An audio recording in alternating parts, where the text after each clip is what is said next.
प्यारे बच्चों, सुप्रभात। आशा है कि आप सभी कुशल होंगे। बेटा, छठी क्लास हिंदी की ऑनलाइन कक्षा में आप सब बच्चों का हार्दिक स्वागत है। बच्चों, आज मैं हिंदी का पाठ 6 अनोखा वरदान पढ़ाऊँगा। आप सभी बच्चे अपने हिंदी की किताब निकाल लीजिए। ज्ञान सागर पाठ 6 अनोखा वरदान मैं पढ़ रहा हूँ। आप सभी बच्चे ध्यान से सुनिए और इस पाठ को समझने का प्रयत्न करेंगे। देखो, शीर्षक का नाम है अनोखा वरदान। वरदान, जो कोई किसी को वरदान देता है और उसके बाद वरदान में भी अनोखा, अजब सा, अजीब कोई वरदान, कोई अलग सा ही वरदान देना, जो खुश हो करके उसको कोई अच्छे काम से खुश हो करके एक अलग सा है उसको इनाम देना, वरदान देना, यह है उसको अनोखा कहते हैं। अलग सा ही अलग काम। देखो बेटा, ध्यान से। विजय सिंह नाम का एक राजा था। वह अपनी प्रजा का बहुत ध्यान रखता था। एक बार वह तूफानी रात में घोड़े पर सवार होकर एक तंग से रास्ते से जा रहा था। वह भेष बदले हुए था। भेष का मतलब रूप बदले हुए थे। मामूली कपड़े पहनकर साधारण जनता के बीच जाकर उनके हाल चाल का पता लगाना उसका नियम था। आप बेटे देख सकते हो इस पिक्चर में भी। एक रात भेष बदलकर जा रहा था, तभी वर्षा होने लगी। कुछ ही देर में वह बिल्कुल भीग गया, परंतु उसे इसकी चिंता नहीं थी। उसे अंधेरी की भी परवाह नहीं थी। वह धीमे धीमे लेकिन सावधानी से चल रहा था। उसके घोड़े का पीछा करते हुए डाकू भी चुपके चुपके चले जा रहे थे। डाकू राजा के शानदार घोड़े पर हाथ साफ करना चाहते थे। मतलब डाकू उसके घोड़े पर कुछ लूटना चाहते थे। हाथ साफ करना मतलब लूटना। अचानक डाकुओं ने राजा को घेर लिया। राजा एक बार तो सकते में आ गया, मगर वह घबराया नहीं। सकते मतलब डर गया। वह बच निकलने की तरकीब सोच ही रहा था कि उसके घोड़े का खुर सड़क से गड्ढे में फंस गया। जो घोड़े का पैर का जो सबसे निचला हिस्सा होता है उसको खुर कहता है बेटा, जिसके अंदर नाल लगे होते हैं। डाकू तभी राजा पर लपकने ही वाले थे कि एक ओर से 6 नौजवान वहां आ पहुँचे। उन्होंने देखा कि एक आदमी मुसीबत में है। उन्होंने डाकुओं पर हमला किया। पीछे से अचानक हमला हुआ तो डाकुओं का ध्यान बट गया और इस प्रकार राजा बच निकला। राजा जहाँ भी भेष बदलकर जाता था, उसके पीछे पीछे कुछ दूरी पर उसके चुने हुए अंगरक्षक भी रहते थे। थोड़ी देर बाद राजा के अंगरक्षकों का दल भी वहां आ पहुंचा। उन्होंने सभी डाकुओं को बंदी बना लिया। राजा उन नवयुवकों से बड़ा प्रसन्न था, क्योंकि बिना यह जाने कि वह राजा है उन्होंने डाकुओं से उसकी रक्षा की। राजा ने उन्हें बहुत बहुत धन्यवाद दिया और कहा कि वे उसके साथ महल तक चलें। बेटा, जो उन्होंने राजा को साथ दिया था 6 नौजवान ने, राजा उनके काम से बड़ा ही खुश हुआ और राजा फिर उन 6 नौजवान को अपने महल में बुला लिया। भोर होने पर रात की घटना का समाचार सब जगह फैल गया। मतलब ये रात की घटना थी और भोर मतलब सुबह होने पर जो राजा के साथ घटना घटी सभी ओर फैल गया। सारी प्रजा खुश थी कि डाकू उनके राजा का बाल बांका न कर सके। राज्य परिवार के लोगों, मंत्रियों, दरबारियों और सारी जनता ने नवयुवकों के साहस की प्रशंसा की। बेटे, किताब में भी देख सकते हो, राजा है, इधर 6 नौजवान हैं जिन्होंने राजा की रक्षा की। अगले दिन दरबार में इन नौजवानों को राजा के सामने लाया गया। राजा ने अपने सिंहासन से उतरकर उन्हें गले से लगाया और मनचाहा पुरस्कार मांगने को कहा। उन 6 जो नौजवान थे उनके काम से बड़ा खुश हुआ और राजा ने कहा कि तुम्हें जो इच्छा हो, जो तुम्हें वर मांगना हो, जो तुम्हें वरदान चाहिए वो मेरे से मांग लो। राजा ने कहा, आप बारी बारी से जो चाहें मांगो, अगर मेरे बस के बाहर न हुआ तो मैं इसी समय आपकी कोई भी इच्छा पूरी कर दूंगा। मतलब जो भी आप मांगोगे वो मैं आपकी इच्छा पूरी कर दूंगा। उन 6 में जो सबसे बड़ा था, राजा ने पहले उसी से पूछा। एक पल के लिए उसने सोचा और फिर कहा, महाराज, बहुत दिनों से मेरी लालसा थी, लालसा मतलब इच्छा थी कि मेरे पास आराम से रहने के लिए एक घर हो। मुझे बस एक अच्छा सा मकान चाहिए। राजा ने उसी समय उस नौजवान के लिए एक आलीशान भवन बनाने की आज्ञा दे दी। अब दूसरे नौजवान की बारी थी। वह अपने पद में तरक्की चाहता था। राजा ने उसे राज्य दरबारी नियुक्त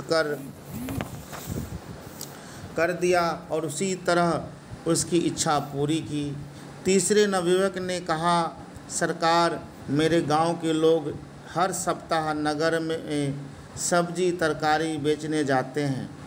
गांव और शहर के बीच कोई अच्छी सड़क नहीं है, इसलिए उन्हें बड़ा कष्ट होता है, खासकर बरसात में। मेरी विनती है कि एक अच्छी सड़क बनवा दी जाए ताकि कष्ट दूर हो। राजा ने उसी समय सड़क और पुलों का निर्माण कराने वाले मंत्री को हुक्म दिया कि फौरन सड़क बनाने का काम शुरू कर दिया जाए।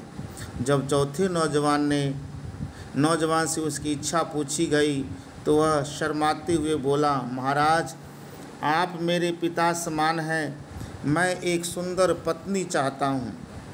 राजा ने विदूषक की एक सुंदर कन्या थी। राजा के विदूषक की एक सुंदर कन्या थी। विदूषक मतलब जो हंसी मजाक दरबारियों का मनोरंजन करने वाला, उसको विदूषक कहा जाता है। बेटा आप नीचे देख लेना, उसका अर्थ भी दिया हुआ है। राजा ने विदूषक से पूछा। उसने खुशी से उस नौजवान को दामाद बनाना स्वीकार कर लिया। 5वां नौजवान ने धन मांगा। उसी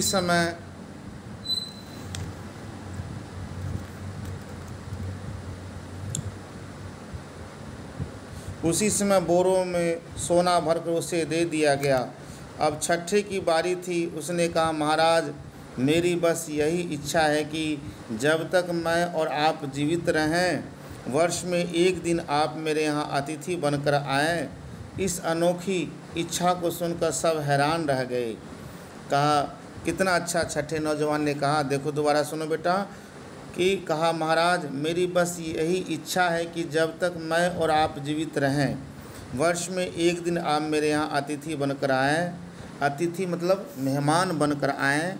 इस अनोखी इच्छा को सुनकर सब हैरान रह गए। बहुत से लोगों ने तो नौजवान को मूर्ख समझा। स्वयं राजा को भी यह बात अजीब सी लगी कि नौजवान अपने लिए कुछ मांगने के बजाय उसी को अतिथि बनाना चाहता है। लेकिन उसने तो शुरू में ही कह दिया था कि जब तक उसके वश में होगा वह उसकी इच्छा पूरी करेगा।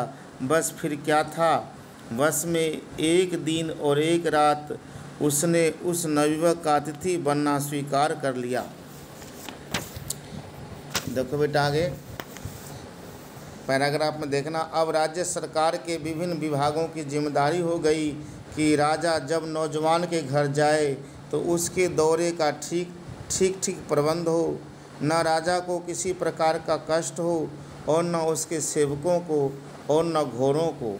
बढ़िया सड़क बनाना जरूरी था ताकि राजा का रथ आसानी से जा सके। फिर यह प्रश्न उठा कि राजा एक छोटे से मकान में दिन और रात कैसे काटेंगे, कहाँ बैठेंगे, कहाँ जाएंगे पिएंगे, कहाँ सोएंगे। अतः राशि ठाठ बाट के लायक एक महल खड़ा करवाया गया। लेकिन नौजवान अपनी मामूली सी आमदनी में इतने बड़े महल की देख रेख का खर्च कैसे चलाएगा? कैसे राजा और उनके संगी साथियों की देखभाल करेगा? उसके लिए उसे बहुत सारा धन दिया गया, सरकारी खर्च पर नौकर चाकर भी। देखो बेटा, कितनी जो छठे बच्चे थे, नौजवान था, उन्होंने ऐसे शब्द अतिथि के रूप में उनको मांग लिया कि उसके बाद उसके पास सब कुछ मिल गया। अपनी समझदारी ज्ञान के द्वारा उन्होंने कम शब्द में ही सब कुछ मांग लिया। जो पांचों ने नहीं मांगा उससे भी बहुत ज़्यादा सारे जो चीज़ उन्होंने छठे नौजवान ने मांग लिया अपनी समझदारी से। आगे देखो बेटा, पुरानी चली आ रही प्रथा के अनुसार राजा किसी राज दरबारी का ही अतिथि बन सकता था, इसलिए उस नवयुवक को राज दरबारी की पदवी भी देने पड़ी। अब तो उसका उतना ही सम्मान होने लगा जितना किसी राजकुमार का होता था।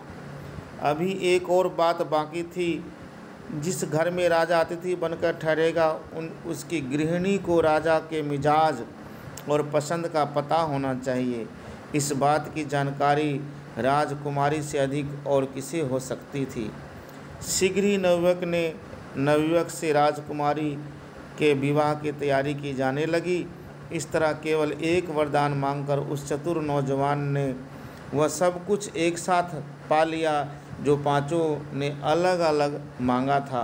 प्यारे बच्चों, मनोज दास जी द्वारा लिखने का इसका भाव यही है कि हम अपने समझदारी और ज्ञान के, अपनी प्रबुद्ध शक्ति के द्वारा हम ऐसे काम करें जो लगे कि एक अनोखा सा है। जैसे ये 5 नौजवान एक एक चीज़ मांगे, लेकिन छठा नौजवान ने अपनी समझदारी से एक ही अतिथि के रूप में वहाँ उसके घर आने का निमंत्रण दिया। इसी में उसके घर में सब कुछ आ गया, जो भी उसकी ज़रूरत का सामान था, सारी राजा का ही सब कुछ वहाँ ठाठ बाट होने लगा, सारी व्यवस्थाएं होने लगी।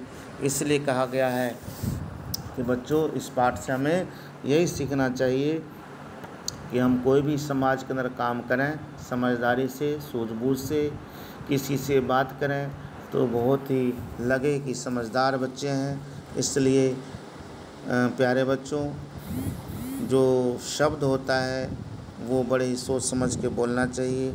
और ऐसा वरदान दिया कि वो राजा ने उसको कि सब कुछ उस पर पास हो गया। इसलिए हम अपनी बुद्धिमत्ता से, क्योंकि शारीरिक बल से ज़्यादा है बुद्धि बल, अगर हमारा बुद्धि बल श्रेष्ठ होता है तो हम हर जगह मान सम्मान को प्राप्त करते हैं, इज्जत को प्राप्त करते हैं। इसलिए प्यारे बच्चों, अब परमात्मा से सद्बुद्धि की प्रार्थना करना कि हमें अच्छी बुद्धि दो जिससे मुझे लोग सभी प्यार करें।